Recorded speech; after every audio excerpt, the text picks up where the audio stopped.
The congregation was originally known as the Gulf of Mexico Mission with Cayo Hueso. The local history informs us that it was Reverend George Lister who established the mission in Key West. It was seen as vital to extending the English Wesleyan Methodism to Cuba. While missionaries were sent to Cuba, the overall effort did not produce the hoped-for results, because Catholicism was firmly entrenched in Cuba, and Methodism was unable to gain many converts. The congregation in Key West remained as the mission, but for a short time, until it became known as Trinity Wesleyan Methodist Church.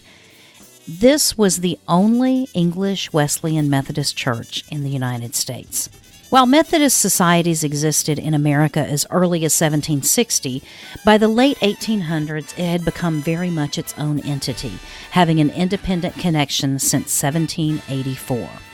Despite the early presence of Methodism in America, the Key West congregation has never held an association with the American Methodist Church. British Methodists were not without their factions in the earlier years. Various branches of Methodism sent numerous missionaries out around the world, and the English Wesleyan Methodists were no exception. The Bahamas district of the British Connection had been established for the area that later included most of the Caribbean.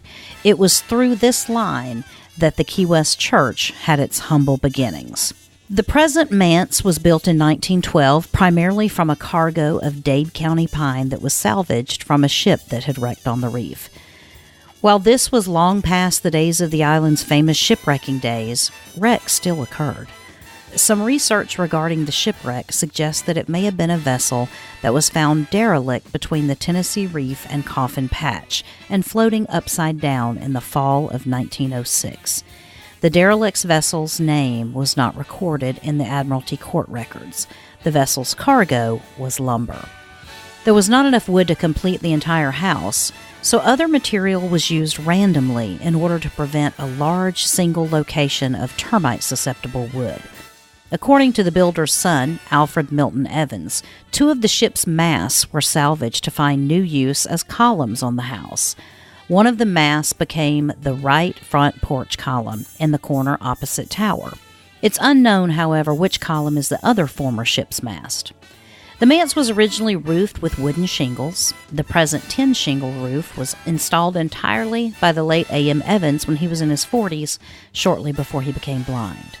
The house contained a total of 10 rooms. The manse, when built, was designed to withstand sustained hurricane winds of 125 miles an hour with gusts of 150 miles an hour. Under the clapboard siding, the manse has a layer of diagonal storm board of Dade County pine. Each board is fully 1 inch thick and roughly 14 inches wide. Water from the manse came from the church roof, as well as a well by the back porch. The first church building extended out over the cistern, covering about 2/3 of it. Based on the dimensions, the cistern holds about 20,000 gallons of water. It's not really known what year the cistern was constructed. The church, first built in 1901, seated 500 people and had a small pipe organ. This building was destroyed in the 1909 hurricane. The building's remains were salvaged and a new facility built, only to be destroyed by another hurricane a year later.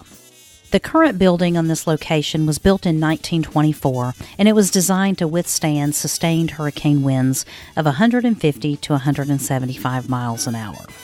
In the 1940s, tired of the difficulty in getting ministers from England, the congregation voted to become Presbyterian.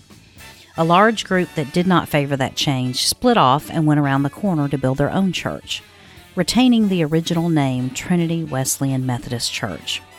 2 congregations with common roots were divided by only a name.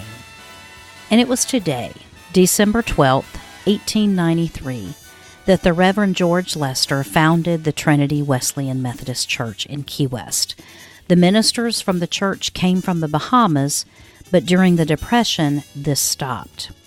It was on May 12th, 1931, that the church officially changed its denomination to Presbyterian. And that's what happened today in Key West history. Today in Key West History is brought to you by 43 Keys Media. If you're interested in all things that are going on in the beautiful Florida Keys, visit 43keys.com. You can also get this program as well as others as an Alexa flash briefing. Just tell Alexa to play Today in Key West History as your flash briefing.